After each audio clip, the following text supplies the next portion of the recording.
올해는 광복 80주년을 맞는 해입니다.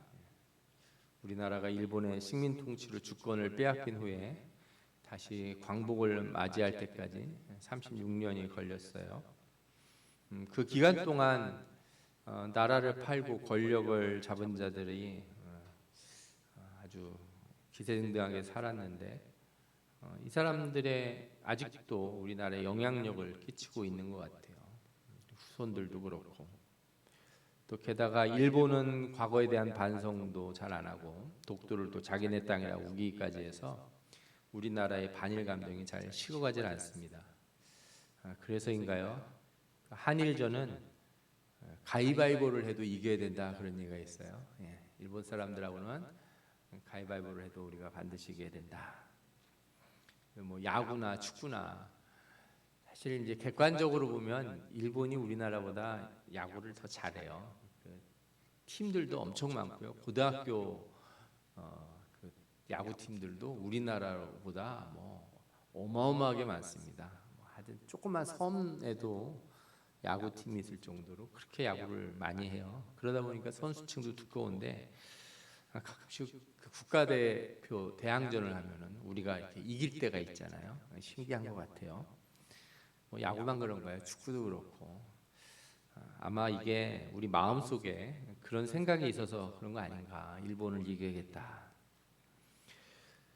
오늘 본문에 이스라엘 민족이 나오는데, 이스라엘 민족은 애굽에서 430년을 종노릇을 했어요. 우리 36년하고 비교하면 너무너무 긴 기간이죠. 430년이 얼마나 오래됐는가 제가 생각을 해가지고 지금부터 430년 전을 찾아보니까 1595년이고 선조 28년이에요. 이때가 임진왜란 일어날 때입니다. 그러니까 우리가 만약에 430년을 종노릇을 했다면 임진왜란 때부터 지금까지 종노릇을 하고 있었다, 이렇게 볼 수가 있어요.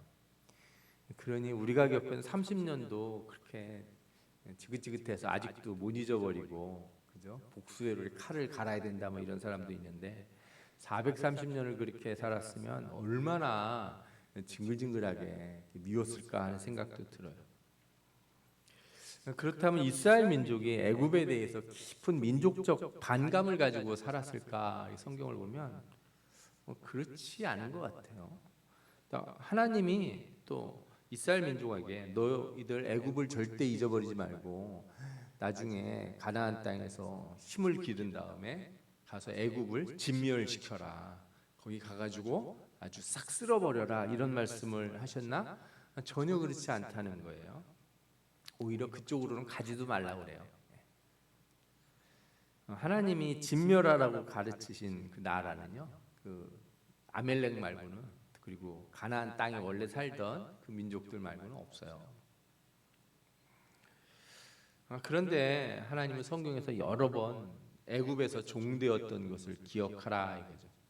그 땅에서 너희들 그렇게 억울한 일 당하고 힘들고 그 괴롭힘을 당했던 것을 절대 잊지 마라, 이렇게 말씀을 하세요. 출애굽기 20장 2절에도 보면 십계명을 가르치시면서 나는 너를 애굽 땅 종되었던 집에서 인도하여 낸 내 하나님 여호와라, 이렇게 말씀하세요.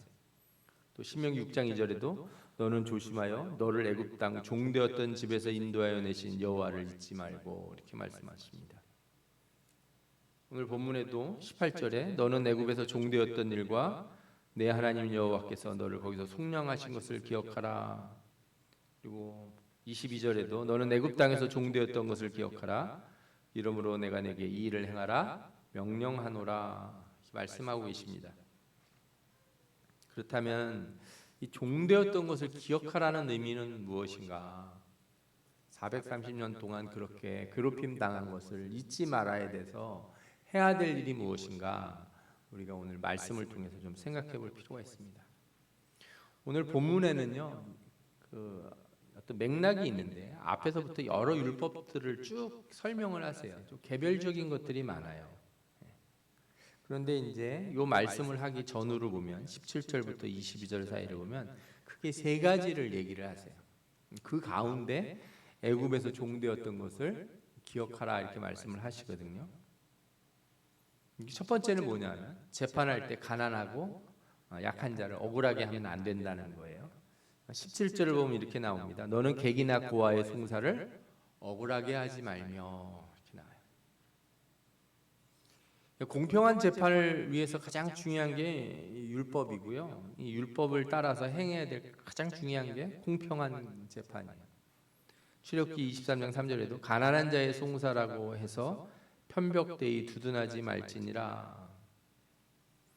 이렇게 항상 공평하게 하라는 거예요. 또 신명기 1장에도 보면 그때 너희 재판장들에게 명하여 이르기를 너희가 너희 형제 중에서 송사를 들을 때 쌍방간에 공정히 판결할 것이며 그들 중에 있는 타국인에게도 그리할 것이라. 재판은 하나님께 속한 것인즉 너희는 재판할 때 외모를 보지 말고 귀천을 차별 없이 듣고 사람의 낯을 두려워하지 말 것이며 스스로 결단하기 어려운 일이 있거든 내게 돌리라. 쉽게 말하면 요즘 유전무죄, 무전유죄 뭐 이런 얘기 하잖아요. 좀 뭐 예전에 탈옥했던 어떤 죄수가 그런 얘기를 했는데 지금도 많이 그런 일이 있는 것 같다는 생각이 들어요. 그러니까 그런 일이 일어나지 않도록 해라 이런 말씀을 하세요. 두 번째로는 또 뭘 얘기를 하시냐면 뭔가 빌려주고 담보물을 잡을 때 하지 말아야 될 것들이 있습니다. 17절에 이런 말씀이 나와요. 과부의 옷을 전당 잡지 말라. 이 과부의 옷을 전당 잡지 말라는 건요. 가난한 자에게 이렇게 그를 완전히 다 뺏어가려고 하지 말라는 거예요. 뭐 하나 남겨두지 않고. 앞에 있는 6절과 또 10절부터 13절에 있는 말씀도 나오는데 사람이 맷돌이나 그 윗짝을 전당 잡지 말지니 하는 말씀이 있어요. 맷돌 있죠, 맷돌. 이거 있어야 이제 씨앗을 껍데기를 벗겨가지고 뭐 밀가루를 만들어서 빵도 해먹고 밥도 해먹고 그럴 거 아닙니까? 그런데 전당을 잡는다고 맷돌 윗짝을 이렇게 들고 가버리면은 이 사람은 이 밥을 먹을 수가 없어요. 그러니까 뭔가 내가 돈을 빌려주고 전당을 잡으려고 해도 뭐 담보를 잡으려고 해도 절대로 사람을 이렇게 여지를 안 주고 완전히 그 사람을 그죠? 뭐라고 그럴까요? 완전히 못 살게 구르려고 구석으로 몰려고 하는 그런 짓은 하지 말라는 거예요. 그래서 오히려 10절에서 13절 보면요, 전당물을 취할 때, 그죠? 너는 네가 들어가서 그 집에 가서 뭐 좋은 거 있나 찾아와서 잡지 말고 어떻게 하라고 그래요? 그 사람이 가지고 오는 거를 잡아라 이거예요. 10절부터 13절에 보면 내 이웃에게 무엇을 구워줄 때 너는 그 집에 들어가서 전당물을 취하지 말고 너는 밖에 서 있고 내게 꾸는 자가 전당물을 밖으로 가지고 나와서 내게 줄 것이며 그랬어요. 그러니까 내가 가서 이거 마음에 드니까 이거 담보로 하겠소 이렇게 하지 말라는 거죠. 또 그의 전당물을 가지고 자지 말고 그래요. 해가 질 때 그 전당물을 반드시 그에게 돌려줄 것이라. 가난한 자에게 이렇게 받을 때는 어떻게 하라고요? 하루 넘기지 말고 그냥 주라는 거예요. 돌려주라. 해질 때 그 전당물을 반드시 그에게 돌려줄 것이라. 그리하면 그가 그 옷을 입고 자며 너를 위하여 축복하리니 그 일이 내 하나님 여호와에서 내 공의로움이 되리라. 요즘 보면요, 돈 빌려주면서 막 이렇게 사채, 아주 나쁜 사람들이죠. 막 연 이율로 따지면은 막 몇백 프로씩 해가지고 또 이게 영화에서만 있는 건지 실제로도 있는지 모르겠는데 사람의 막 장기 같은 거를 담보로 잡겠다 막 이런 악한 사람들이 있잖아요. 절대 가난한 사람들을 그렇게 궁지로 몰아서 그렇게 하지 말라는 거예요. 마지막으로는 밭에서 추수할 때 모두 거두지 말고 가난한 자를 위에 남겨두라는 거죠. 내가 밭에서 곡식을 벨 때 그 한 뭇을 밭에 잃어버렸거든. 다시 가서 가져오지 말고 그래요. 그러니까 배놓은 거 이렇게 쌓아놓지 않습니까? 가져오다가 한 덩어리 떨어뜨리면 어떻게 해요? 놔두라는 거죠. 저도 어렸을 때 제가 살던 곳이 이제 개화동이었는데 앞에 그 논이 큰 게 있었어요. 좀 집이 가난해서 저희 형이랑 저랑 가끔 가가지고 이렇게 이삭을 줍는 거예요. 추수할 때. 진짜로. 제가 생긴 게 이렇게 강남에 사는 사람처럼 생겨서 그렇지 어렸을 때 별의별 일을 많이 겪었어요. 그런 거 그렇게 말씀하시는 거예요. 그리고 포도 같은 거 딸 때도 다 따지 말고 좀 남겨두라 이거예요. 우리나라도 그런 게 있죠. 뭐 까치밥이라고 그래가지고 감 딸 때 다 따지 말라고 그러잖아요. 그런 식으로 감람나무든 포도나무든 추수할 때 다 따지 말고 남겨두라 이렇게 얘기를 하는 거예요. 그래서 그걸 누가 먹게? 객과 고아와 과부가 먹을 수 있도록 그렇게 남겨두라 이렇게 얘기하셔요. 이 말은 쉽게 말하면 우리가 돈을 벌고 이렇게 뭐 장사를 하거나 그럴 때 자기만 생각하고 살지 말라는 거예요. 요즘도 이렇게 뭐 프랜차이즈라고 그러죠. 가게들을 내는데 아무래도 기술이 없는 사람들이 대기업의 도움을 받아서 장사를 하고 싶어요. 그런데 대기업에서 그냥 다 뜯어가는 거예요. 그러니까 이 일하는 사람들이 별로 남는 게 없는 거죠. 그래서 우리가 이 같은 맥락에서 14절 15절도 이해할 수 있는데 곤궁하고 비난한 품꾼은 너희 형제든지 내 땅 성문에 우거하는 객이든지 그를 학대하지 말며 그 품삯을 당일에 주고 해진 후까지 미루지 말라. 알바 썼으면 빨리빨리 돈을 주라 이거죠. 예전에 제가 사업할 때 보면은 어음 끊어주는 회사들이 있어요. 한 달도 아니고요. 석 달, 길게는 옛날에 막 6개월짜리 어음을 끊어주는 사람도 있어요. 그러니까 일은 시켜놓고서 돈은 6개월 후에 주겠다는 거예요. 그러니까 돈이 쪼들리는 사람들은 어떻게 해요? 그 어음을 이제 할인을 받아야 되는 거죠. 어디 가서 팔 때 내가 1,000만 원을 받기로 되어 있다. 그런데 할인을 하면은 900만 원을 주는 거죠. 말하자면 100만 원이 그냥 날아가는 식인데 그렇게 절대 하지 말라는 거예요. 그가 가난함으로 그 품삯을 간절히 바람이라. 그가 너를 여호와께 호소하지 않게 하라. 절대로 그래서 돈 줄 거 있으면 빨리빨리 주고 갚을 거 있으면 제때제때 갚고 그죠? 그렇게 하라는 거죠. 그러면서 앞서 말씀드린 것처럼 너는 애굽 땅에서 종되었던 것을 기억하라. 이러므로 내가 내게 이 일을 행하라 명하였노라. 그러니까 이 세 가지 일들을 왜 하라고 그랬냐고요? 너희들 애굽에서 종되었던 거 그거 잘 생각해보고 이렇게 살라는 거예요. 억울하게 살았으니까 가서 애굽에 복수하라는 것도 아니고요. 그 애굽에서 하던 거 배워가지고 딴 사람들한테 써먹으라는 게 아니라 너희들은 절대로 억울한 일을 안 생기게 살아라.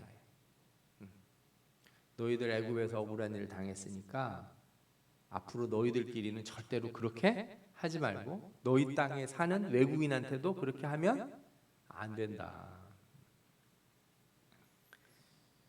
우리나라에도 요즘 외국인 노동자들이 많이 있잖아요. 애굽에서 종으로 살았던 시절 이스라엘 사람들이 제일 힘든 건 사실 배고픈 게 아니에요. 어떤 면에서 보면 애굽이 그래도 광야보다 먹는 게 더 나았어요. 오죽하면 이스라엘 사람들이 광야에 있다가 어디로 가고 싶어요? 애굽으로 돌아가는 게 낫겠다. 거기에서는 수박도 있고 부추도 있고 뭐 먹을 게 많았다. 뭐 이런 소리를 할 정도예요. 근데 애굽에서 종살이하면서 제일 힘든 게 뭐겠어요? 못 먹고 못 입는 것도 물론 힘들 수 있겠지만 진짜 힘든 거는요. 애굽 사람이 빼앗아가도 대항할 수 없다는 거예요. 억울한 일을 당해도 대항할 수 없다는 거예요. 그게 진짜 불쌍한 노예의 삶이에요. 내가 아무리 이렇게 뭐 열심히 해가지고 돈을 모아놔도 애굽 사람이 다 가져가 버리면 어떻게 돼요? 다 뺏기는 거예요, 여러분. 제가 이 말씀을 보면서 우리나라 사람들 중에 예전에 일본 그 식민지 시절에 일본 사람들이 뭐 철도도 놔주고 그때 잘 먹고 잘 살았다 뭐 이런 소리 하는 사람들이 있어요. 이 사람들은 제가 보기에 좀 악한 사람들인 것 같아요. 진짜 사람이 힘든 게 뭐예요? 자유가 없고 억울함을 당하는 거, 공평한 대우를 받지 못하는 거, 이게 힘든 거거든요.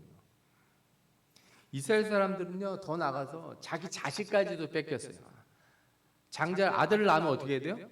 나일 강물에다가 던져 넣어 죽게 만들었단 말이에요.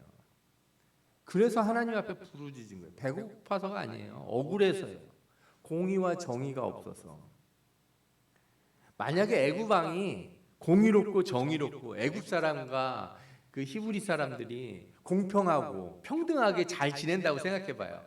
노예도 아니고, 그죠? 아주 서로 사이좋게 잘 지냈다면 이스라엘 사람들이 기도를 했을까요? 하나님 우리를 여기서 건져 주십시오 이랬을까요? 아마 안 했을걸요. 탈출하고자 생각도 안 했을 거예요. 하나님께 부르짖은 이유가 뭐냐? 억울한 일을 당했어요. 그래서 하나님은 이스라엘 백성에게 너희들 애굽에서 살았던 일, 종으로 살았던 그 기간에 너희들이 당했던 그 억울함을 절대 잊지 마라. 그리고 그 억울함을 잊지 말고 가서 애굽에 복수하라. 이게 아니라 뭐예요? 너희들 사이에 그런 일이 절대 없도록 만들어라 이거예요. 너희들 사이에. 그래서 하나님의 나라의 가장 큰 특징이 뭐냐 이렇게 부르면 억울함이 없는 사회예요. 하나님이 이 천국으로 우리를 부르실 때 요한계시록에 보면 그때 우리 눈에 무엇을 다 닦아주신대요? 눈물을 닦아주시겠다. 슬픈 자가 없다. 억울한 자가 없게 만들어주시겠다는 거예요. 그러니까 억울함이 없는 사회가 하나님의 나라와 같다는 거예요. 이게. 그래서 우리가 이 세상에서 애써야 되는 일이 뭐예요? 우리가 서로 해야 될 일이 뭐예요? 사람 억울하게 만들지 마시고 사람 괄시하지 마시고 외모로 그죠? 판단하지 마시고 나보다 좀 못한 사람 윽박지르지 마시고 그렇게 하지 말라는 겁니다. 그런데 여러분 잘 생각해 보면요, 뭐 우리가 보통 약하고 힘들 때 이런 일을 당하잖아요. 그래서 하나님 앞에 막 기도해요. 하나님 앞에 기도하고 그런 억울한 일에서 벗어나기 위해서 애쓰죠. 근데 막상 억울한 일에서 벗어나면 어떻게 하는지 아십니까? 자기가 그걸 하려고 그래요. 악한 자에게 당한 일을 기억하면서 나는 절대로 그렇게 안 해야지가 아니라 내가 그렇게 당했으니까 나도 그걸 해야지. 상대방한테 복수를 하는 것도 아니고요. 그 나쁜 것만 배워가지고 똑같이 하려는 사람들이 있어요. 뭐 지금도 비슷한 일이 있는 것 같긴 한데 제가 어렸을 적에 집 없는 서름처럼 크게 없었습니다. 예전에 보면은 그 주인집을 안집이라고 불렀어요. 그게 왜 그러냐면 이제 이 큰 집이 하나 있고 그 주변에 옛날 머슴들 살던 그 방들을 이렇게 쭉 이렇게 바깥에다가 만들어 놓는데 방 한 칸 한 칸씩을 그 방에 이제 새를 놔서 사람들이 살았던 거예요. 주인집이 그 가운데 이제 우물이 있고 이쪽에 안집이 있고 나머지 사람들 바깥에서 살았죠. 근데 이 집주인이 좀 나쁜 집주인들은 세입자를 너무 괄시를 하는 거예요. 완전 종처럼 취급할 정도로 악질적인 사람들도 있었어요. 게다가 새 들어 사는 집에 자녀하고 주인집 애들이 같은 학교를 다니는데 새 들어 사는 집 애들이 공부를 더 잘하잖아요. 그러면 주인집이 막 미워해요. 네, 새 들어 사는 집. 그런데 만약에 그렇게 억울함을 견디고 어느 날 이 사람이 이제 성공을 해서 돈을 많이 벌어서 집을 크게 짓고 새를 놓게 되는 사람이면 자기는 어떻게 해야 돼요? 절대로 그렇게 하면 안 되잖아요. 그런데 똑같은 짓을 하는 사람들이 있어요. 더 악하게 하는 사람들도 봤어요. 이거 남자들은 많이 경험하는 일이 이거 군대 가서 생기는 일이거든요. 네.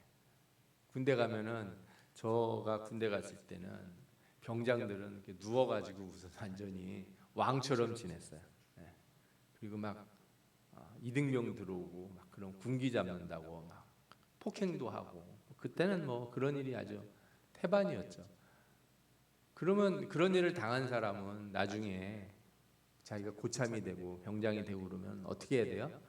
이거를 끊어버려야겠다. 우리 부대를 다시는 이런 일이 없도록 만들어야겠다. 이런 게 아니라 어떻게 해요? 병장이 돼서 나도 당했으니 너도 당해봐라. 똑같은 짓을 하는 사람들이 더 악한 짓을 하는 사람들이 있다는 거예요. 회사에서도 그렇게 신입사원 때 힘들고 고생 많이 했던 사람이 꼭 과장 되고 부장 되고 그러면은 특히 새로 들어온 사람들 이렇게 못 살게 구는 갑질하는 사람들 있잖아요. 이렇게 되면 사회가 어떻게 되겠습니까? 사회가 악순환에 빠집니다. 악순환에 빠져.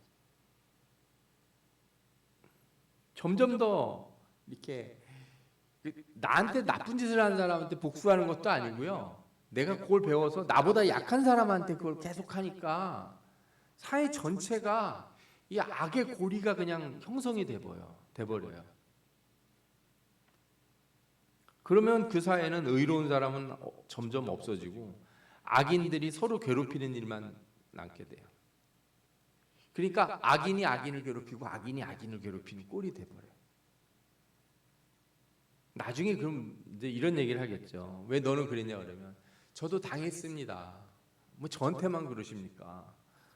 누가 그 일을 시작했는지 가지고 아마 싸우겠죠. 예. 여러분, 이 복수보다 더 나쁜 게 이 악을 배워서 나보다 약한 자들에게 하는 것이에요.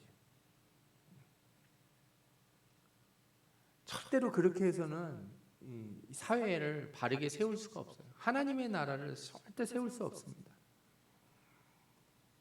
내가 억울한 일을 겪었거든. 내가 그런 문제들을 해결할 수 있는 자리에 갔을 때 그걸 바꿔야 되는 거야. 안 그러면 그게 수도 없이 반복이 되는 거거든요. 여러분들 이게 우리나라 사회에 얼마나 오랫동안 있었는지 보십시오. 정치 같은 것도요. 이쪽에서 한번 정권을 잡았다 이쪽에서 잡으면 서로 물고 뜯느라고 이게 끝이 나질 않는 거예요. 나 때에서 한번 끊으려고 애를 써야죠. 나에게서 더 이상 이런 일이 흘러가지 않도록 끊는 거. 여러분들이 기억하시는지 모르겠는데 옛날 남아프리카 공화국이라고 해서 아프리카 맨 말단에 거기 나라가 하나 있는데 그 나라가 아주 그 인종차별이 극심한 나라예요. 그래서 아프리카 나라에 인종차별이 있나 그러는데 그 나라는 이제 네덜란드 그 유럽 사람들이 거기 와서 식민지를 개척했어요. 백인들이 있고 흑인들이 사는데 지금도 그렇게 거기 차별이 심해요. 그 차별을 끊으려고 애를 쓰던 사람이 이제 넬슨 만델라라고 하는 대통령이 있는데 그가 평생을 고문을 당하고 감옥에 갇히고 그런 일을 겪었어요. 근데 나중에 그 사람이 대통령이 되잖아요. 대통령이 돼서 한 일이 뭐예요? 자기를 괴롭혔던 사람들 찾아가서 니들 날 이렇게 만들었어?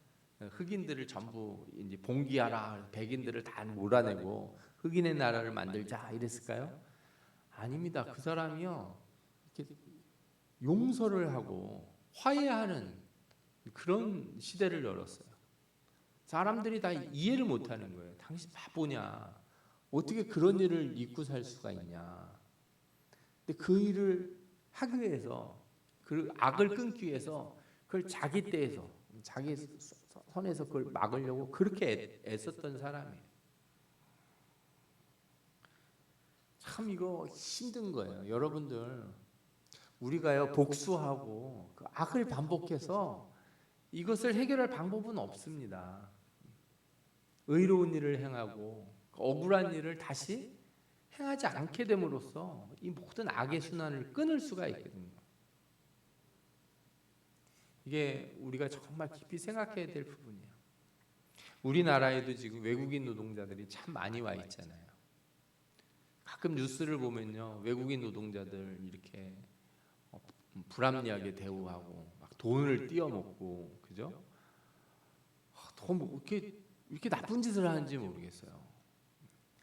그리고 또 외국인 여성과 결혼한 다음에 학대하는 사람들도 있고, 뭐 별별 일들이 많이 생겨요. 학교에서도 보면요, 학생들 가운데 요즘은 다문화 가정이 많잖아요. 또 그것뿐입니까?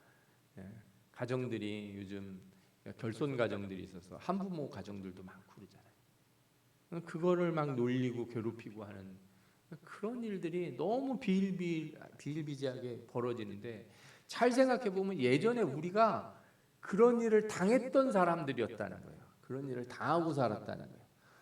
우리가 돈을 벌러 외국에 나갔을 때, 그죠? 얼마나 무시를 당하고 힘들며 살았습니까?